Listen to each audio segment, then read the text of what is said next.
meditation can be more effective than a 40-minute nap. Did you know that it is quite literally anti-aging? When you are relaxed, the aging process slows down. Your system has to work less. Does that change the concept of success to you at all? Depends on what the goal is in life, whether you want power, money, or health. I would say most of us should aim for a good balance between everything. And if you're not balanced, which a lot of us are not, then the answer is yes to your question. How do you keep balance? Well, you have to really divide your life into quadrants of success. I would say it's body, mind, money, Family. personal satisfaction. Oh. He's not including me all. That's part of personal satisfaction. But yeah, for a lot of people, family probably I'm would just your have. personal satisfaction. For a lot of people, family would have their own category, probably should. And yeah, so you just rate it on a scale of 1 to 10 at the end of every month or week, however often you want to look at it. And then you'll figure out if you have balance or not. Tell us about the power of writing things down and how that has transformed 2026 so far. Yeah, it's very powerful because it's not like it's some magic. It's just by writing it down, you prime your mind to actually look out for the opportunities that lead to your goal. But not only that, you also take action, you give signals that lead to the goal. And that's very important because at the end of the day, we cannot write down a goal and then just let the universe push it onto us. That's not how it works. You do have. Why not? Well, because you I have. would love that. Yeah, well, that's too easy. You do have to. I mean, you will be given signs and opportunities, but you do have to take action. And sometimes taking action is as simple as writing an email, posting that post, reaching out to someone, what have you, and or maybe as in my case, seeking some more education and licensing and all of those things set signals that get you closer to your goal. Yeah, it has a lot to do with focus also because when we write every morning, it's tiring actually, and Yeah. your hands start hurting at some point. And so if you were to be all over the place, you'd have to write a Bible every day, which nobody wants. So you have to tell yourself, okay, in these 5 minutes or 10 minutes, and on this half a page, I need to get everything in. And then you're forced to focus. So what is your process? My process is that I look at my daily schedule and then I ask myself, what would be the ideal outcome of doing this? And then I go into great detail and I write about it in the past tense. So I love that. I say, I basically imagine we'd be at the evening and I say, today was a great day. We had this meeting. This was the outcome. Add some details. And I do need to do that. Yeah. Why do you think that is most effective and most powerful? And do you think people do this? I do think they do it, but maybe not often enough. So daily is a good idea. Why is it most effective? Because of what I mentioned before, really. Because of everything aligning and you giving signals and receiving signals and taking action. I also want to go back to what you said about it being too easy. Well, why can't it be easy? Isn't it supposed to be easy? Like, I think people have this idea about like the universe just being like a magic genie that just grants you every wish and desire that you've ever had and or wanted. And if you just think hard enough, then whatever you are hoping for or wishing for will come to pass, because isn't that what this is about? Well, it is just the law of nature. I mean, you just have to look at the animal kingdom. For instance, how hard and how much work is it for any animal, any species to raise their kids and make sure they don't get attacked by wildlife and all of that. It's a lot of work. So it's just, I guess, the laws of the universe. Results are attached to work. It's just how things work.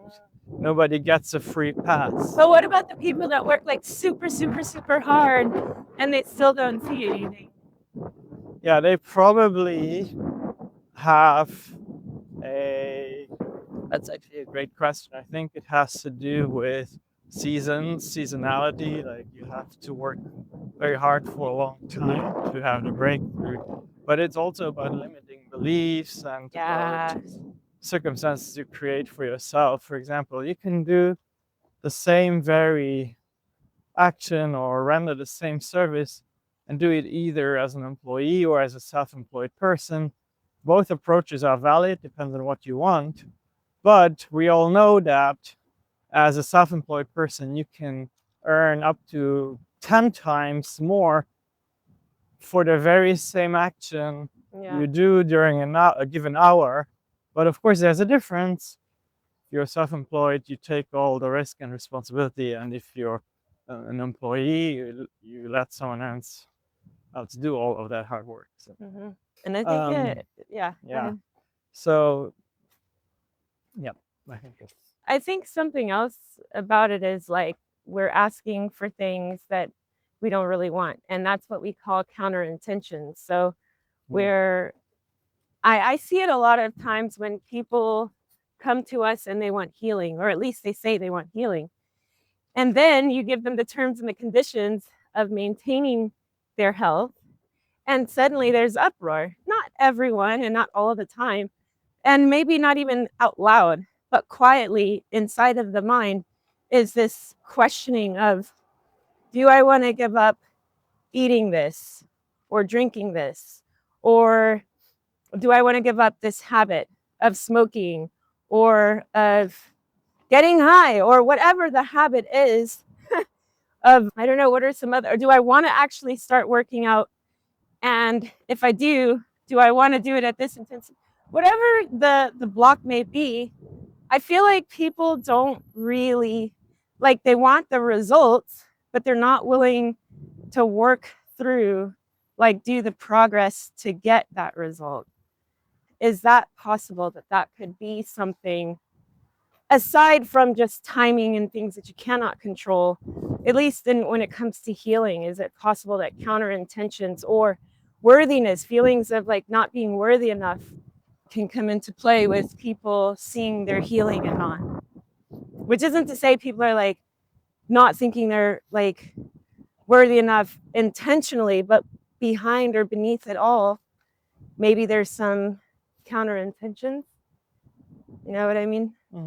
Yeah, I mean, there's a lot of people who are attached to their disease in ways that they don't see because it gives them a crutch, it gives them an excuse, it gives them attention, it gives them love, it gives them sometimes income, like disability income or things of that sort. And I'm not saying, be very careful here, I'm not saying that this applies to everyone, but everybody knows, you do know someone where you can clearly see they've really gotten very used to this and it serves them. And that's why they're not ready to let go of it. Ooh, keyword ready. I love that. And maybe it's fine. I mean, if that's what they need to do and want to do, then that's fine. But then don't say you want to heal. So how do you relate that to the people that you've seen get healed and not get healed, or see relief and not see relief?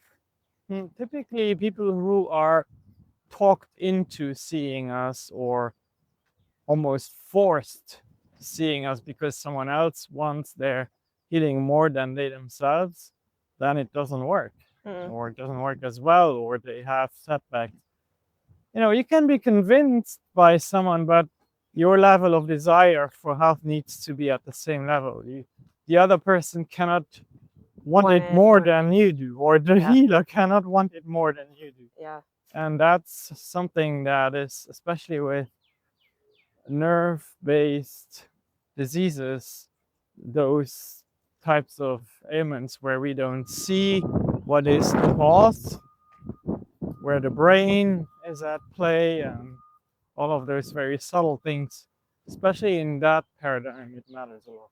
And then, of course, we want to also be clear, we're not demonizing anyone, and we're not attacking anyone. And of course, there's always structural damage that could come into play where, like, if you have a broken bone, you have a broken bone. The bone is broken. No amount of like anything is going to, in that moment, not break the bone. But and the path is long sometimes. I mean, yeah, it took me 20 years to be healed of my condition. But you were ready. I was ready. You're ready, and you never stopped seeking and never gave up on yourself, right? Stopped hope and believe.